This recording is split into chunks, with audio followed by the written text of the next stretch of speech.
Thank you so much for coming to the conference and for your interest. One of the things that has made this conference successful is our effort to involve all healthcare providers at this conference and integrate this kind of discussion with mental health workers and people from all aspects of the delivery of healthcare. So we really appreciate your attendance and your input.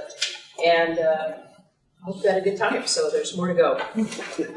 Let me tell you how I want to approach this lecture. You know, fatigue is a huge subject. So I can't really teach you or tell you even what I do to manage fatigue in this lecture. But what I can do is talk to you about an approach I take in the clinic, and maybe you can incorporate some things that are meaningful to you and you develop your own approach to managing fatigue. Now, this is going to be kind of a broad approach to fatigue, not just chronic fatigue syndrome, but how I would go about managing it. In your handout, I'm going to explain to you what I've given you and what's going to be on the screen. I put in your handout basically two handouts that I have. The first one is starts with the fatigue workup goals. It should look something like this. And we're going to go through that very quickly. And the second handout is a symptom management approaches that has to do with usually with lists of medications. And I'd like to incorporate these two things. And then I also have two cases. And I'd like to really spend the bulk of the time using the cases to illustrate how we might put these two things to work. So that's how I like to structure the time. Of course, that's about 2 hours worth of information. So I want you to feel free to ask questions because this is a workshop and we need to take away from it sort of a process. So first see if I'm trying to stay out from behind the podium so that you can see more than just my nose. So the approach I take to managing fatigue is, first of all, the way you work up fatigue. Your diagnostic workup really needs to be a complete evaluation, and I've referenced this a couple of times in the conference. Somebody asked me, how do you do that much of an evaluation and get paid for it? Well, we don't get paid for it very well, but you don't have to do quite what I do. I do that because I'm interested in researching fatigue and I don't have any money. So the only thing I have to do to research with is my brain. So I want to hear this history as many times as I can so that I'll get to know this problem. And believe me, it's been an incredible experience to understand and hear the story of onset of every person, of the 800 people who have come to our clinic, about the evolution of the onset of their fatigue and all the interacting factors. So I would encourage you to do it when you can. What ways to do it include, I utilize mid-level providers in my clinic. They're really great at doing a lot of the routine data collection that's needed to come up with a good history and physical exam in a patient setting. And you can use mental health care workers to do the psychosocial history and integrate it with your history. We don't try to do it in one visit. We schedule the time, and then we just schedule sequential visits till we're done collecting the history. There's nothing that says you have to do this all in the first visit, and patients are grateful to have a chance to go through their entire story.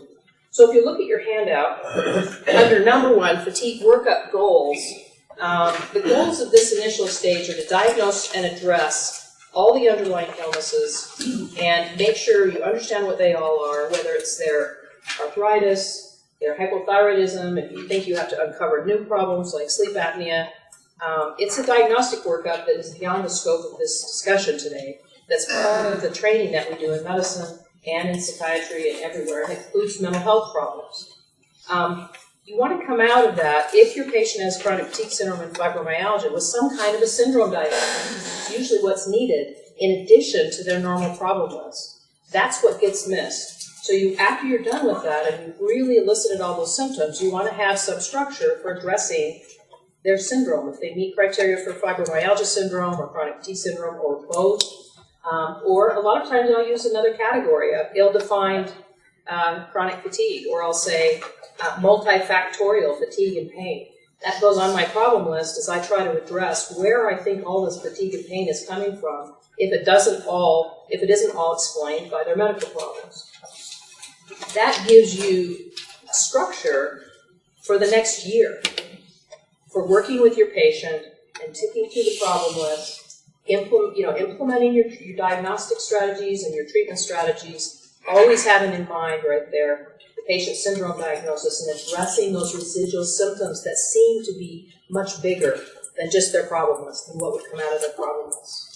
So what I've put here on page 1 is the evaluation that we do in our office and what we cover in those visits when they come. We review the past medical records as much as we can.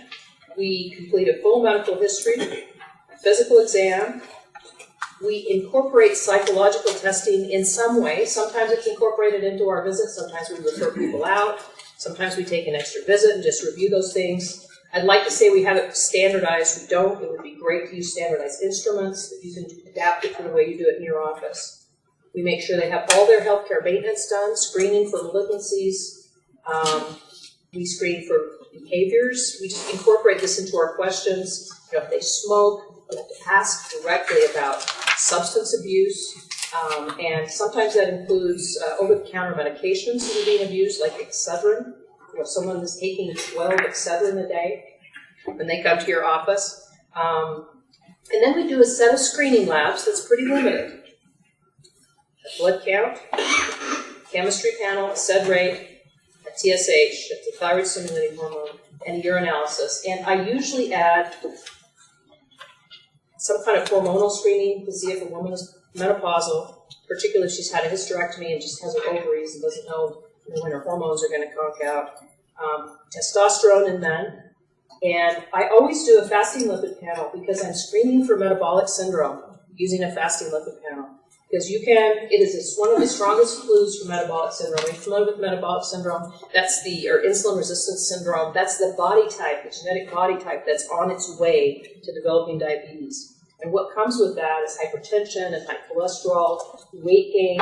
But what also comes with that is fatigue and non-specific pain syndromes. So you need to identify those people who are prone to metabolic syndrome very, very early. It's probably one of the most important interventions we can do in healthcare.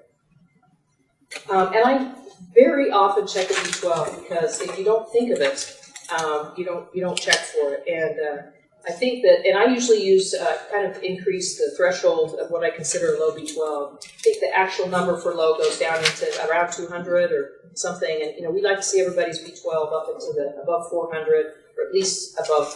I usually just say 400, and I just supplement people if their B12 is low. Why would you want someone to have borderline B12 symptoms and get neurologic deficits from it? Peripheral neuropathy, cognitive problems, any kind of problems. It's cheap, it's non-toxic. So that's my basic screening panel that we use, and I put that there in your handout so you have it as a reference.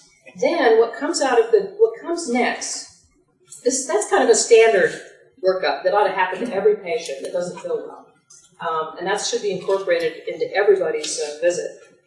We have them come back after that, and this is where we do our big long histories. We do a chronological history in which we start where they're born. Where did you grow up? What was your environment like? And in each segment of their life, in elementary school, junior high, and high school, college, breaking into the adult world, we just go over what's happened to them medically, psychologically, what's going on in their family, if they've had any traumas. In this process, we've found that many of our patients have had significant head injuries in the past, or head and neck injuries. I'm just surprised at how many times they've said, oh yeah, I fell out of the car in a freeway, when I was 5. But I was fine. It's like, probably not. There's probably some adult consequence to your neck or to something. They're going to wonder why they have a big old spur growing in the cervical disc, when they're 35 or 45. So that kind of history helps us sometimes explain things that come up later. The other thing about that history is you get a very clear history of the predisposing risk factors and things that lead up to illness onset when people develop fatigue. I can tell you with almost certainty that every patient diagnosed with fibromyalgia in my clinic has had serious stressors leading up to the onset of their illness manifestations. This disease evolves in a stress physiology. That's not the same as a mood disorder, right? Your mood and your response to the stressor, both chemically and also behaviorally. But people who develop these syndromes are usually under a great deal of stress. And I would even say with chronic fatigue syndrome, most patients who develop that kind of immune dysfunction or post-viral fatigue are under some unusual life stressors, not severe stressors, but going away to college, going on a mission, doing something that's new that changes their patterns. Now, maybe it's just being exposed to new germs, I'm not sure, but you can pick those up and you start to get a sense of how these illnesses start, and then you have a better idea of how to document them. So in your handout after this, I've listed maybe some second-tier, third-tier kind of tests that your investigation might prompt. Now, we don't advise ordering large batteries of tests unless there's some reason to. But that's what your history and physical are for. That's what those discussions are for, to start to get some clues about other things that might be going on. That should guide the next steps of your diagnostic workup about whether you're going to order other lab tests in any of these areas or other diagnostic tests. And I've listed some common lab tests and common diagnostic tests that might arise in that time period. Sometimes it's nice to have a list to look at because it makes you think, oh yeah, they did talk about that. And so I very often refer to a list like this and say, am I forgetting anything in this patient? Get rid of my list.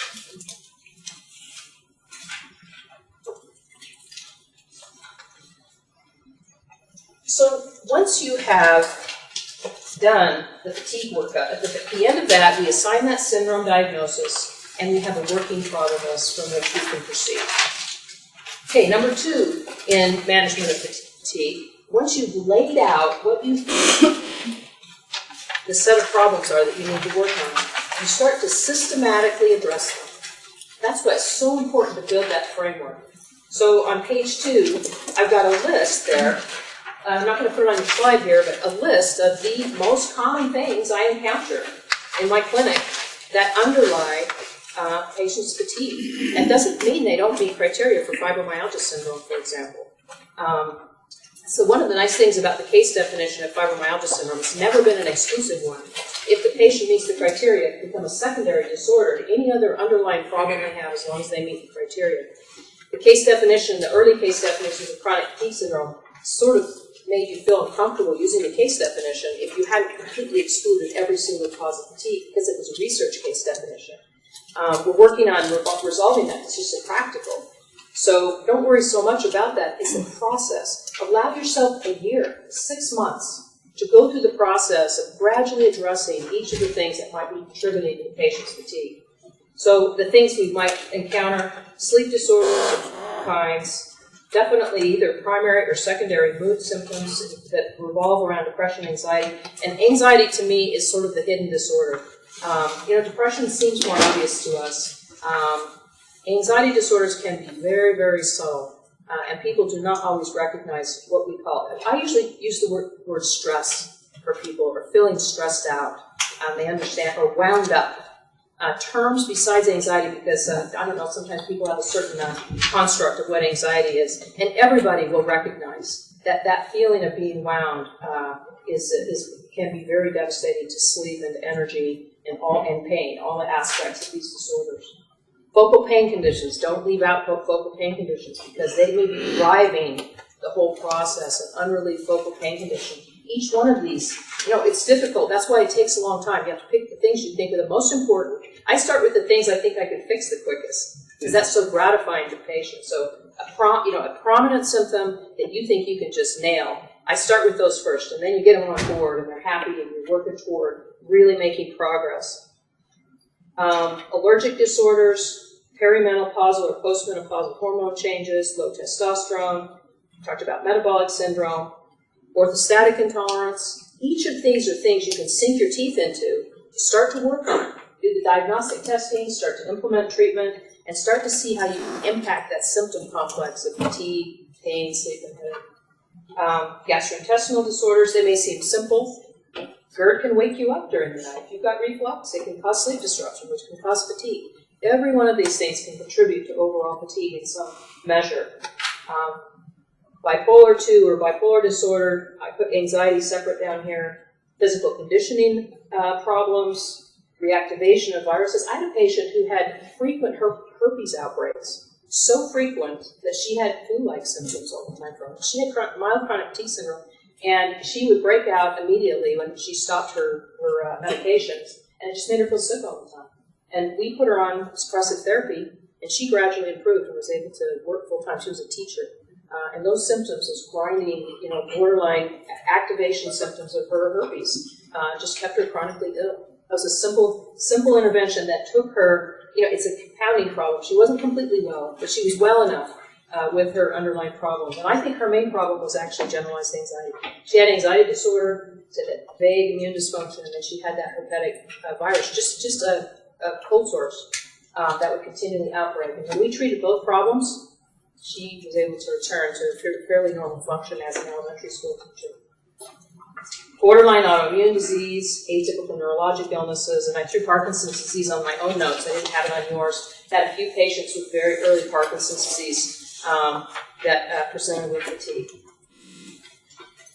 So that's the treatment management part, and you just have to systematically, don't get scared, just set out a pattern and start to tick away at it. You don't have to do it all in one visit. You don't have to discuss the whole array in one visit. Pick 2 or 3 things in each visit, the most important, and start hammering away at it.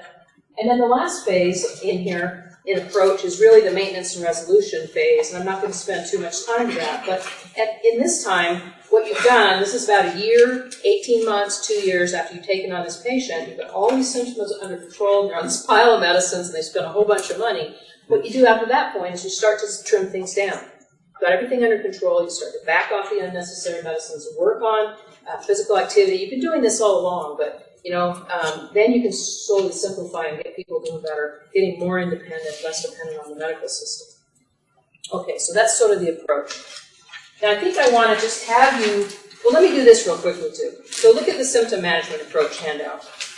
What I wanted to say about this handout is in order to treat fatigue, okay, and this is just symptom management. This is taking leftover symptoms that you haven't been able to figure out. Sleep, pain, cognitive symptoms, fatigue, and my hierarchy for addressing these symptoms, and my approach has evolved over the time that we've seen these patients, trying to figure out how to manage this huge amount of management burden.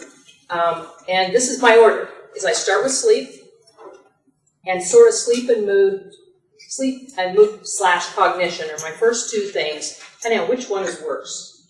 And I attack those things, keeping fatigue, keeping the other list in mind. That's my first approach. So I've listed here improve sleep and all the things you might do to improve sleep.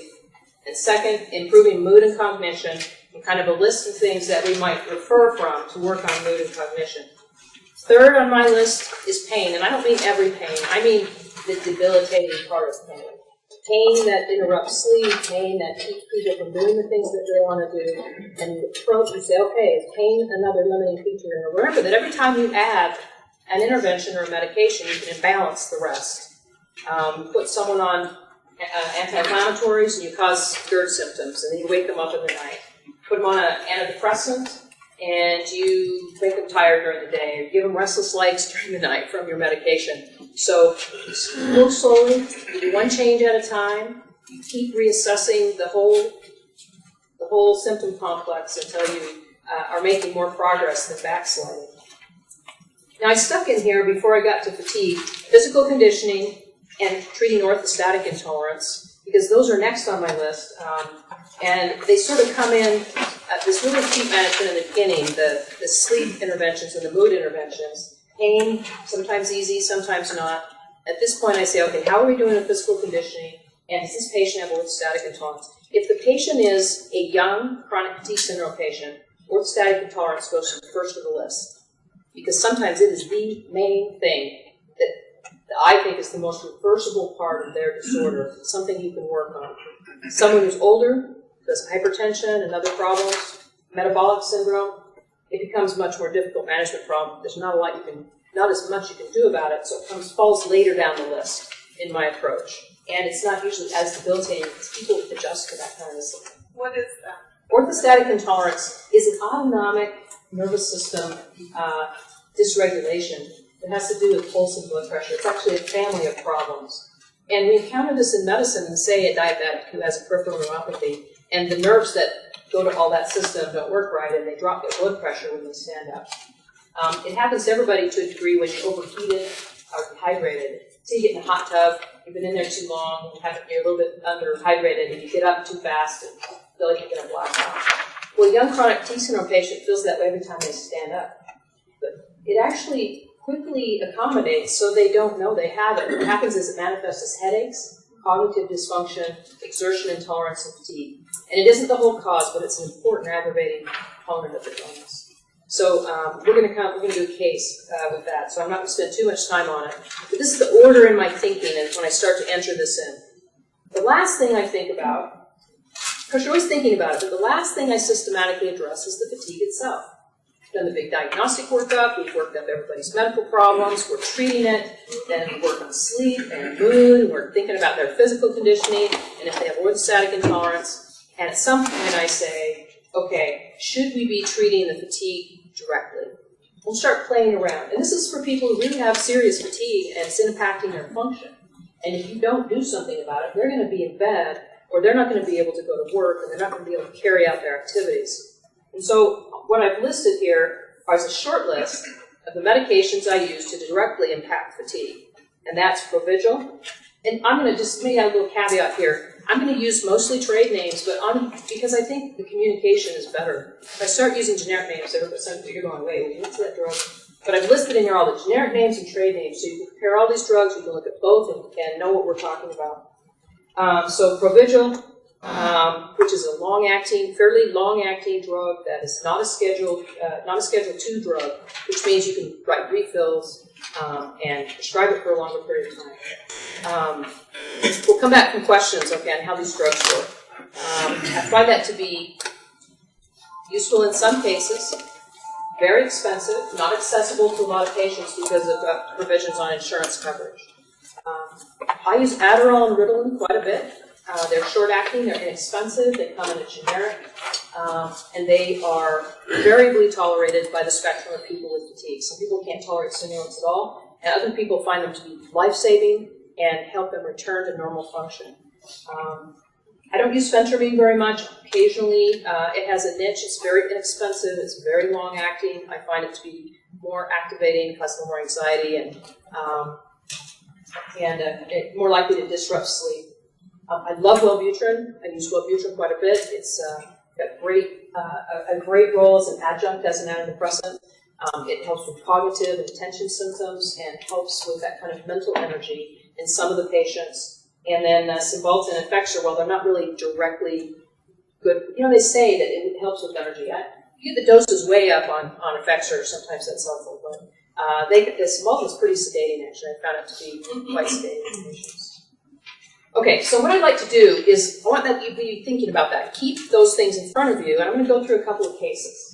And this is where we can have a little more interchange. And there's kind of a weird thing my computer does here.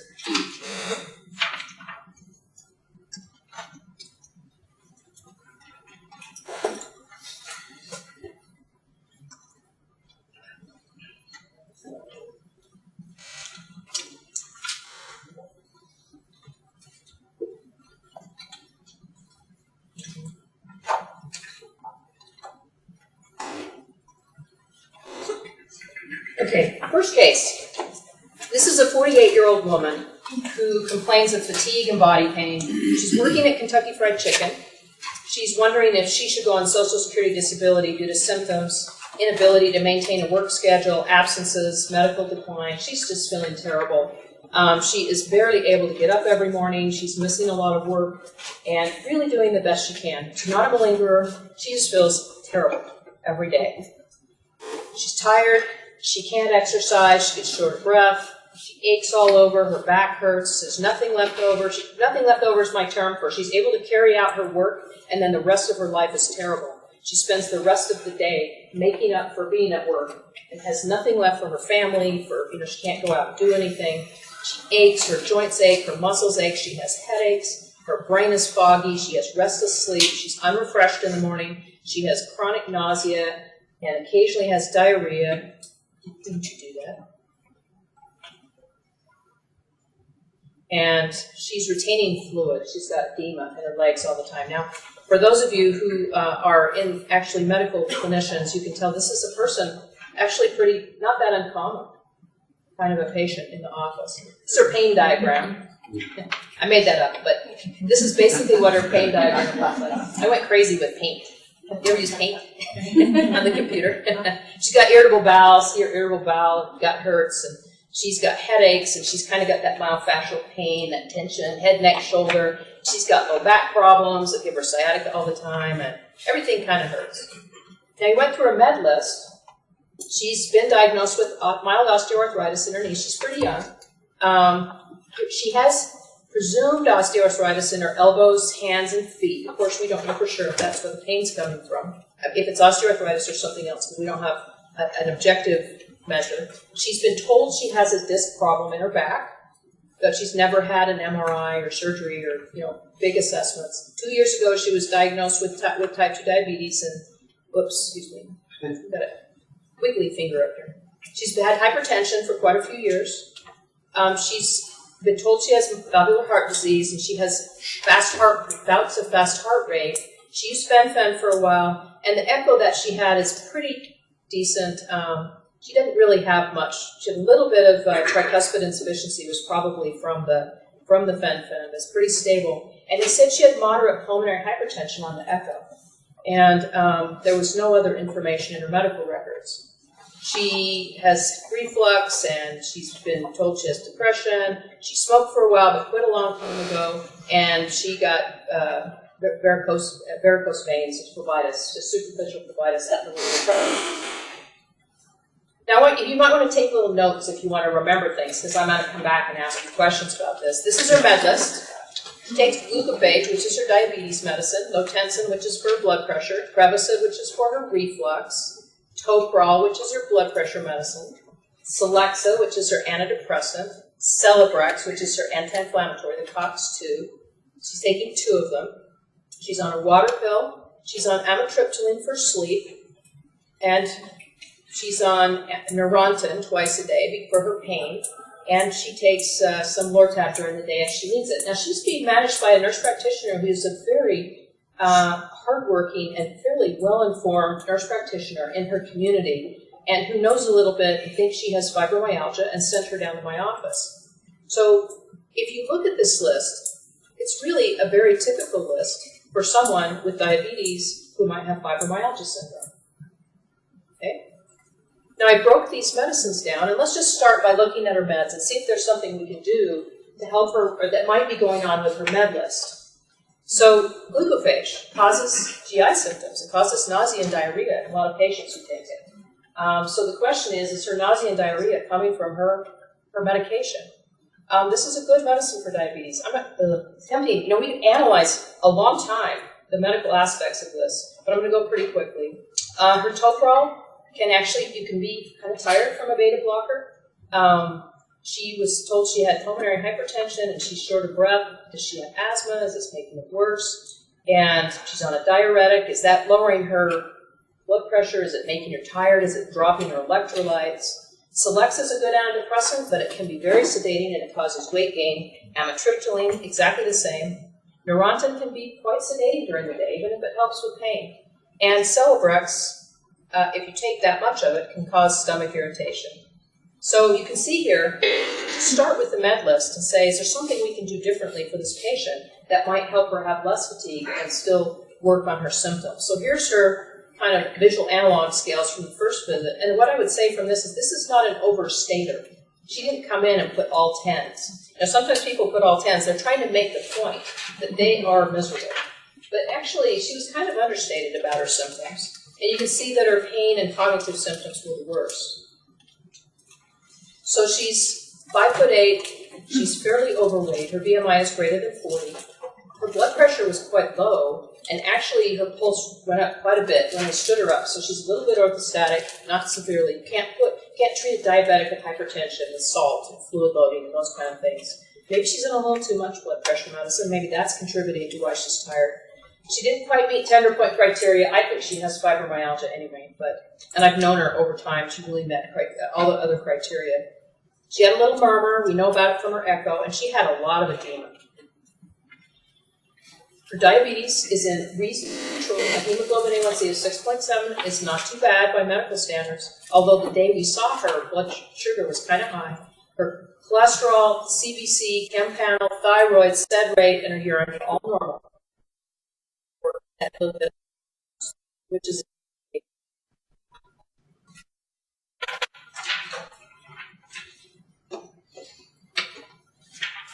okay, so here's my,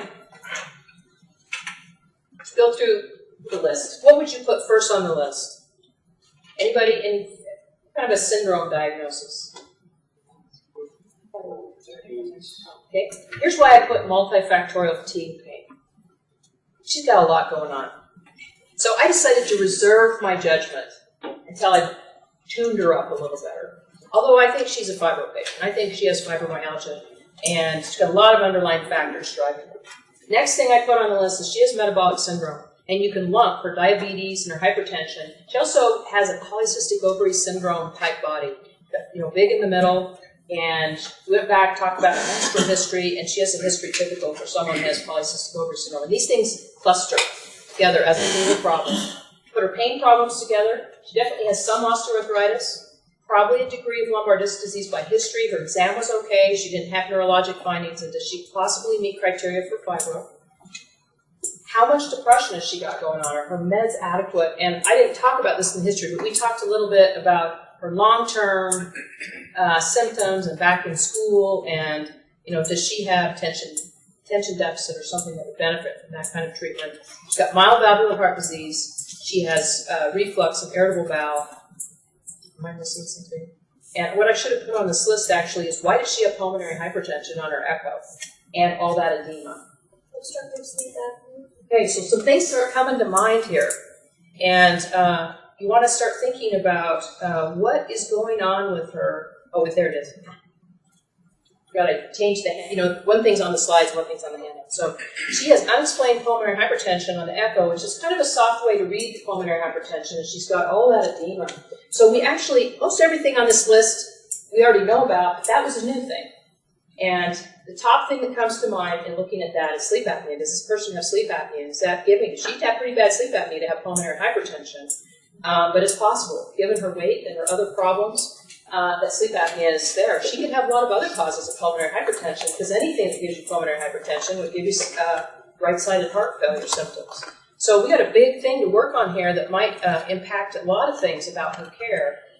So here's the thing. Here are the things that we did for her, and it's hard to do it in the exact order that we did it. But the first thing we did is we addressed her metabolic syndrome, because her weight is key to her health right at this time, because all these problems rotate around her weight. And, you got to remember that if someone is overweight with these problems, they're overweight from a severe metabolic problem, that they almost get overweight no matter how hard they try if they're not careful. It's a strong drive to gain weight when you have hyperinsulinemia and when you're tired, and the way you react to carb intake. So we got an exercise echo in her to exclude coronary disease before we got her exercising, make sure, because she had higher risk of having heart disease. We talked to her about a low-carb diet, and talk to her about the right kind of exercise. Excuse me, you say just faster exercise. Overweight is a pandemic issue in the United States. And to have people exercise is, they're hugely resistant. Well, okay, let me stop here. I didn't say we got her to exercise. I said we had I don't know what I said. The way I've written here, whatever came out of my mouth.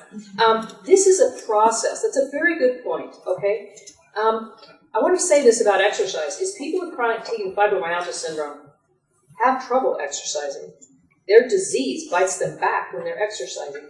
So you have to be careful about saying, go exercise. But what we do is incorporate into their visit the types of activity they can begin doing that are tolerable with their illness, and adapt it to them. Work with a physical therapist like Steve Crandall. It's a huge process. She had a physical therapist up there. But once we knew she didn't have coronary disease, you can ask the patient what they can do and encourage them to do a little bit more than they're doing in the context of what they can do. But you do need to incorporate it in, and you get a sense for what they can do by having them come back and say, I couldn't do that. And they say, well, let's try switching to something else. But every time I see people, we go through the med list, we go through their symptoms, and I always ask them how they're doing with their physical activity, every visit. How are you doing with your physical activity? You know, what's happening? Feedback from them, we readapt it, and we move on.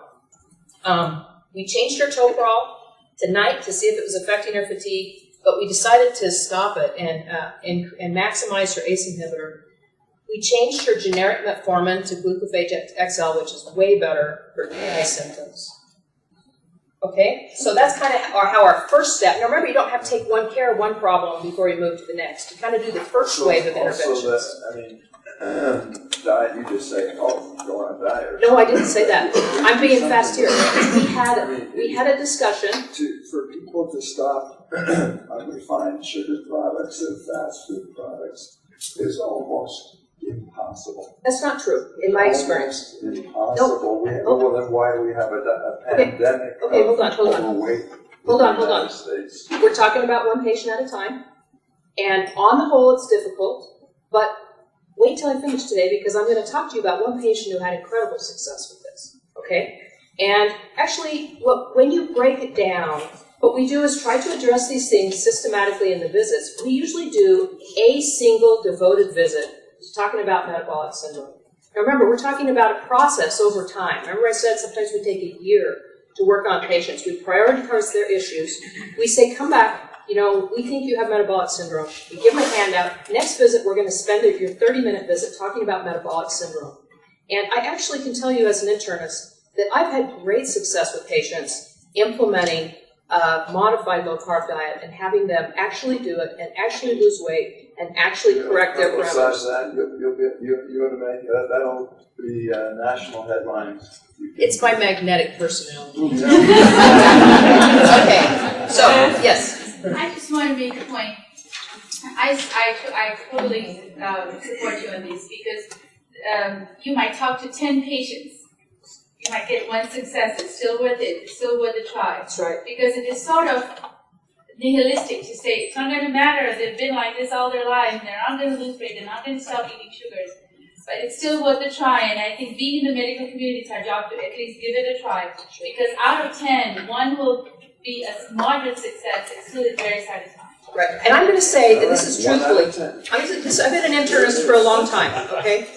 I do not think my fibro and CFS patients are any different than all of us, okay? If, as an internist, I say someone, you're gaining weight, you should go exercise. Not very many of my healthy executives go do that, okay? I say, you know, your cholesterol's high, cut out your fat and lower your cholesterol. How many people do that? So what I'm saying is, you give them a chance to do behavioral interventions by giving them information. And if you can't just tell people to go do something, you need to provide them information, structure. That's what my PAs are for. You know, you can't just send people to a dietitian, unfortunately, for a low-carb diet. Are you taking over all their medication management when they come into Short term, usually. And, you know, I try to have really good communication with their primary care providers. Often they've sent them to me because they don't know what to do, so they're pretty open-minded. We're going to keep going, okay? Because I want to get through this case. It's really important, and we want to bring this together. So, okay, next layer, we're thinking about her pain. Remember the order? You know, diseases first, then these symptoms. She's got these important pain disorders. So here's my kind of game plan in my head. Exercise and weight loss plan, we've sort of addressed that.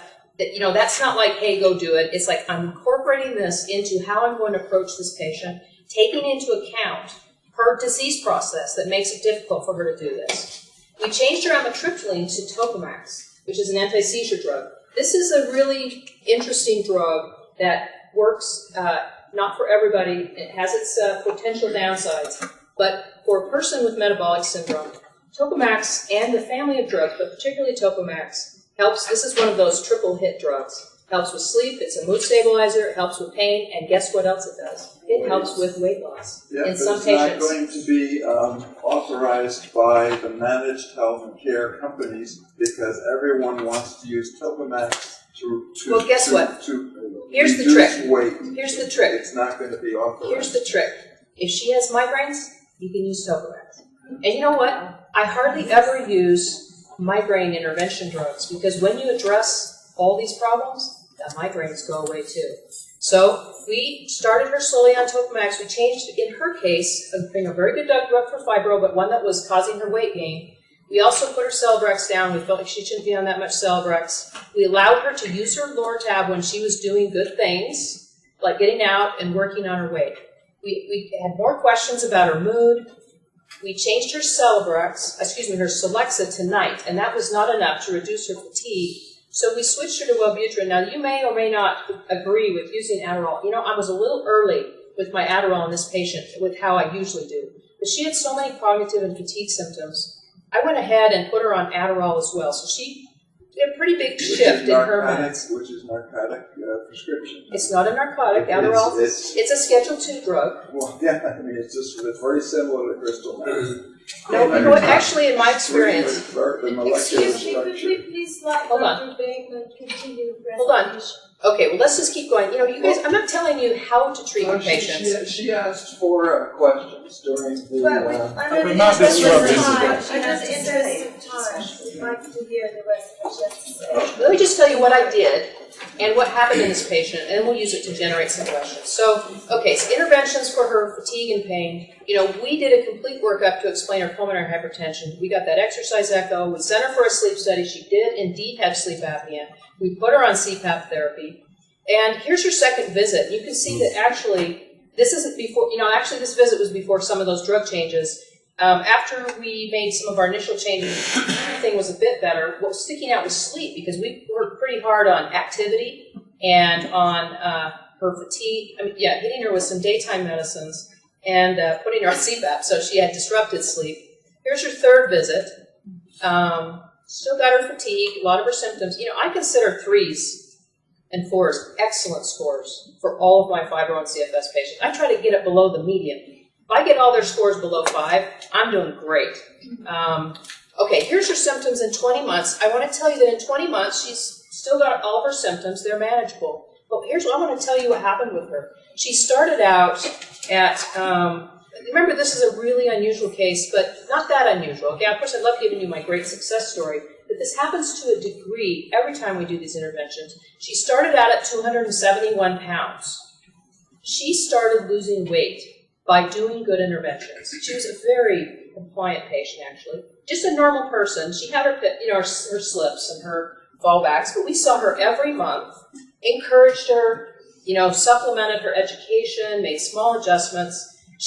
In 5 months, she was down to 253, but look what happens. She starts to get momentum and doing well.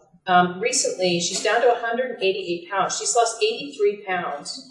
She still has quite a few symptoms, and she's now very active. She goes to the gym regularly, she walks. She changed jobs so she wouldn't have to eat Kentucky Fried Chicken every day. And she's working full time and actually really enjoying life. She still has fibromyalgia, and she still battles our mood symptoms. Here's her more recent med list. It's still kind of long. We allow her Lortab and Scalaxin to help her when she has pain escalations, when she goes to the gym, and when she does the things. Look how her low tension's down to 5 milligrams. That's the only blood pressure pill she takes. She's still on glucophage. I left out the XL. She uses her CPAP. We got her Tocamux up to about 100 milligrams. She loves her Adderall. I just want to throw out, and with all respect to other people's experience, I have not had patients abuse Adderall in my clinic. I have not had problems with Adderall. The biggest problem with Adderall is it's a Schedule II drug, and you have to write those dang prescriptions all the time. So you just have to take that into account. The next thing I'm going to do with her is try to get her off her Adderall and see if we can sustain her on her Wellbutrin, and that will be my course. But you know, she has her ups and downs. She has had crises in her family.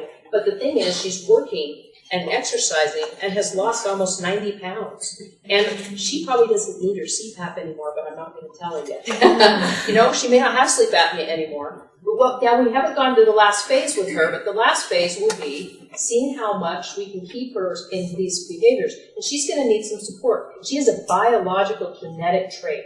And if she goes back to her old ways, she will gain that weight right back. So this is a real journey to keep her on the treadmill, so to speak, and see if we can keep her doing well. Now, I want to do the other case really fast. I'm sorry we weren't able to do better, but with the time. They said we could go over just a little bit. I want to tell you the other case because it's a really different kind of case. But that first case is sort of, she incorporated so many things in one person about what we try to do in our clinic. about medication management and behavioral interventions and taking these problems and teasing them apart one at a time, and how you can take a traditionally managed patient by a very attentive clinician and make some changes with fatigue in mind and taking into account all those different problems. Okay, here's the second case. This is a 20-year-old woman. She has headaches, fatigue, unrefreshing sleep, difficulty concentrating, and she's been sick for 4 to 5 years. When she was in 9th grade, in a pretty stressful time in her family, a lot going on, she got viral pneumonia. That, whatever that means, you know, that if all of us clinicians know means she got sick. She didn't respond to antibiotics, and she had pulmonary symptoms. You know, she had a cough and chest symptoms. And there was this weird event that happened. She was accidentally hit in the head by a 2x4. She was outside, there was construction going on, and some guy turned around like this, carrying a big long board, and whacked her in the side of the head.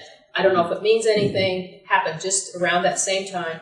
In the next few months, she started developing exercise asthma. She was on the track team, and she started having a few headaches. In 10th grade, she was having a few more headaches. For some reason, she just couldn't. Her sleep extended, and she just started not doing very well. She needed a lot more sleep at night and sleepy during the day, couldn't get up in the morning, and found she couldn't train with the track team. She tried to do stuff, but she couldn't get stronger. And it was not a very good year, but they didn't get their attention too much. In 11th grade, her headaches became so bad that they were constant every day, and she could barely make it through the school year. She started seeing people who were addressing her headaches, and they really came up. They had a negative workup. She's tried a lot of medicines. 12th grade, she was really not doing much. She's a really good kid. I mean, she just would go walking dead. You know, she would get up and go to school every day, but she couldn't always get through the day. She started having trouble with her grades. They cut her schedule back. They put her on home study part of the time. She'd hang out with the track team, but she couldn't compete with them anymore. And she couldn't train very hard. She'd try, but, you know, she'd get tired and ill. And the more she tried to exercise, the worse her symptoms got. So what is this kid? She has chronic fatigue syndrome, and we don't know that for sure because you haven't heard the whole workup. But I'll tell you right now that she got the big workup, and she doesn't have anything to explain why she's sick like this other than her presentation that anyone else has done. She's going on her first college year. She attempted to take a little bit of a light load and a little bit of a workload and couldn't do it. Got sick. Not only that, she got chicken pox from just trying to function. So what happens with chronic T syndrome patients, when they push, their immune dysfunction gets worse, and they get other things, and they get sick. And after chicken pox, she really didn't get better. She had bad post-viral something, you know, this lingering post-viral symptoms. What happens with kids with chronic T syndrome, they don't have a single event. They have intermittent events, and each one leaves them with lingering symptoms. And sometimes they have, you know, but it's really common to have this stuttering onset, and they gradually get worse. You just don't notice it. It happens under your nose sometimes. By her second college year, she gave up on school. She just couldn't do it. And in her travels, she had physical therapy, found this great physical therapy department, and they hired her to work part-time, and they let her work anytime she could. That is an unbelievable job. So, and she loved it there. They'd let her come anytime she could. So when I saw her, constant daily headache, she said, I'm like a battery that won't hold its charge. She was able to work 4 to 6 hours. Some days, it was clustered. She'd go work, and then she'd be out for a week because she didn't know how to pace. She couldn't take any school. Bad days, she'd just stay home. And if she did too much, it would take a couple of days to recuperate. Concentration parallels her headache and fatigue, get lost in lectures. She had this, kind of felt dizzy when she stood up from being supine, sitting or squatting. Difficulty waking up in the morning. Very motivated patient, even though she was quite sick. She'd go try to do yoga and light activity. She'd been an athlete. And mild scratchy sore throat and tender lymph nodes, particularly as a sign that she'd done too much. Start to get those symptoms when she'd been pushing too hard. So she had seen all these headache doctors, tried Topamax and Neurontin Gavitril and headache, you know, migraine intervention meds and preventive meds and sleep meds and pain meds and all these different things. They put her in the hospital and did IV DHE to try to break her headache. She said, I told them my headache was gone, so they'd stop giving me the DHE. It makes you really sick. And they keep giving it to see if they can break the migraine. And she finally lied. So they'd stop. And she'd seen 2 primary care physicians, 2 neurologists, a TMJ specialist, wonderful guy. who sent her to me, who said she needs to go see Dr. Bateman, a dentist, physical therapy, and had a sleep study. She didn't have any other medical history. Her father had diabetes. And really the only thing on her exam, couple of things. One is, can you see the blood pressure? You can't tilt much when your systolic blood pressure is only 90 to begin with. So when you do the orthostatic measurements, she went from 54 supine to 80. You see her blood pressure, her pulse keeps going up. And the intake blood pressure reflects sort of an orthostatic pulse too. This is a big sign that she's got orthostatic intolerance. She also met the tender point criteria for fibro, even though she doesn't meet the pain criteria.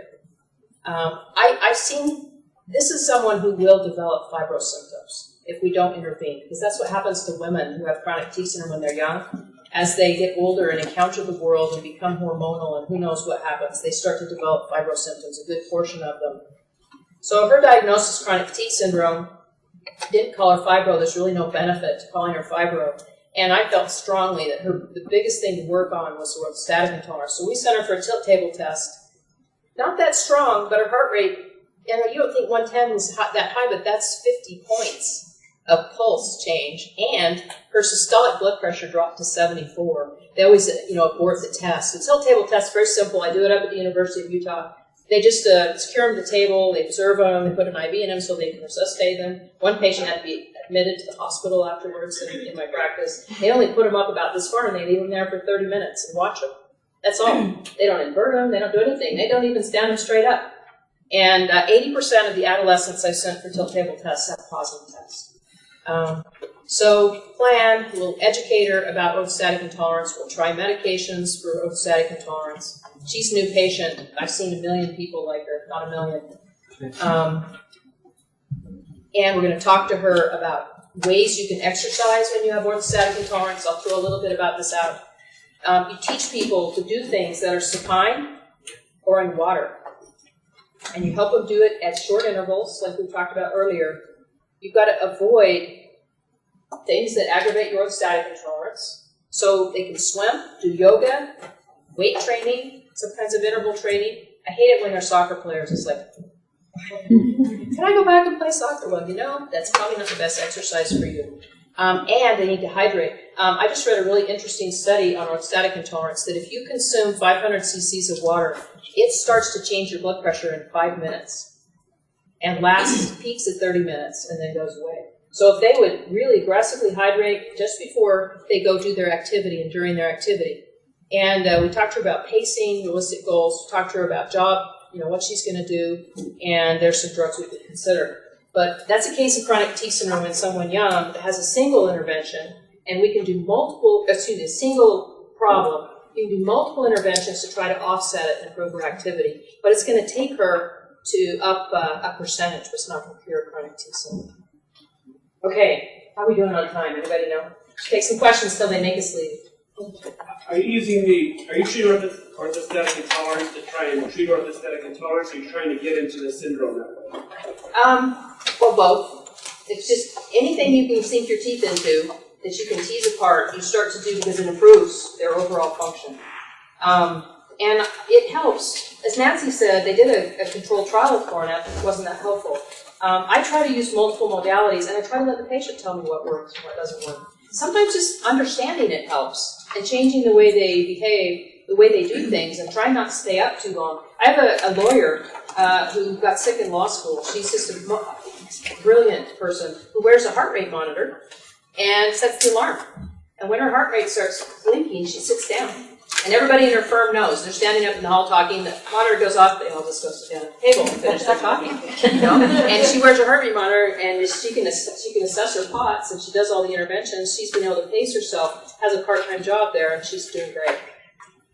What kind of diagnosis do you use? Stimulant medications being paid for like DEA and... Yeah, that's a good question. That's why I did that history about attention concentration in her. So if you can build a history of attention deficit, which is kind of loose, But they don't have it. They don't have that. Depends on the insurance company, and sometimes they won't pay for it. It's actually not very expensive, though. So. And you're okay with DEA with that? Yeah, I think it's you're monitoring your patient, and you have an appropriate, you're paying attention, and you're documenting their progress. That's got to be your choice. You know?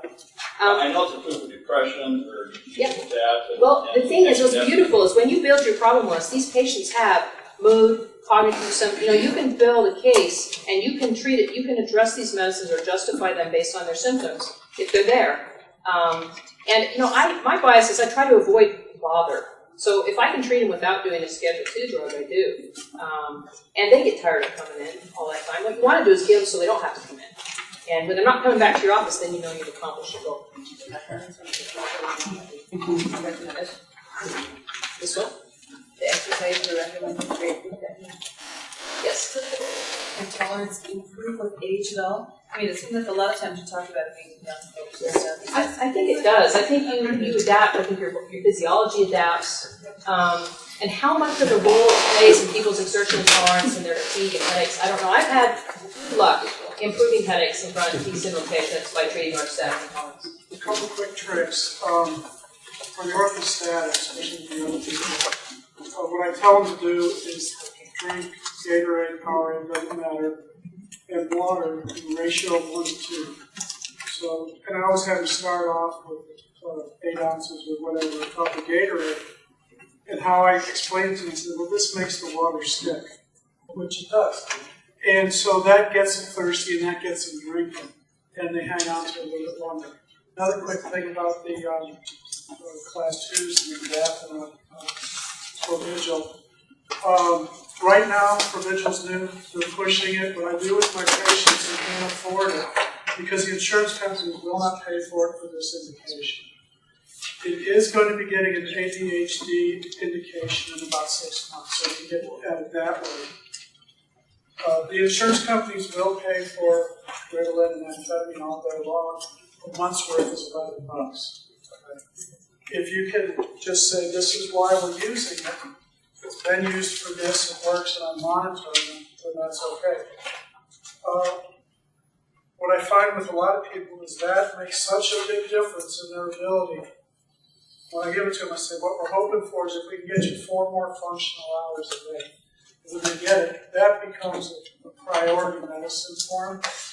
The other trick I do is, since they're detailing it like crazy now, I'll give them 2 weeks worth, and then they can find the money for the other 2 weeks worth. The other trick is you don't need as much of it in this condition as you do in, say, narcolepsy or something like that. A lot of people, not all, but a lot of people will get by with 100 milligrams for that portion of the day that they need to function. So as you can see, each one of these sections we could develop, and I apologize for not providing you, the nuts and bolts of each one of these things, but I'm going to challenge you that each one of these things has a recipe, and you might have to try things. The course, what we can talk about here is so limited, but there's an intervention for each of these little things that might be helpful. And you try to find the things that will give them a few more hours, give them a little edge. But you know what? The most beautiful thing you do for patients is you give them control of their illness again. Now, I use the word tools a lot in the toolbox. So this is a tool in your toolbox. You can use it a lot now, and when you don't need it, you put it back in your toolbox. And when you need it, you've got something you can pull out that enables you and empowers you. And that's what you do by teaching people the things that they can do. The really adaptive patients don't use very much of anything. The CFS patients who are longer in their illness hardly take any medicines. But they have things they can do, and they've developed adaptations. And until we have a better way of understanding this illness and treating the central mechanisms, this is what we've got to do. So, you guys, I think we need to break. We'll take a very brief break, and we've got to head to the other section.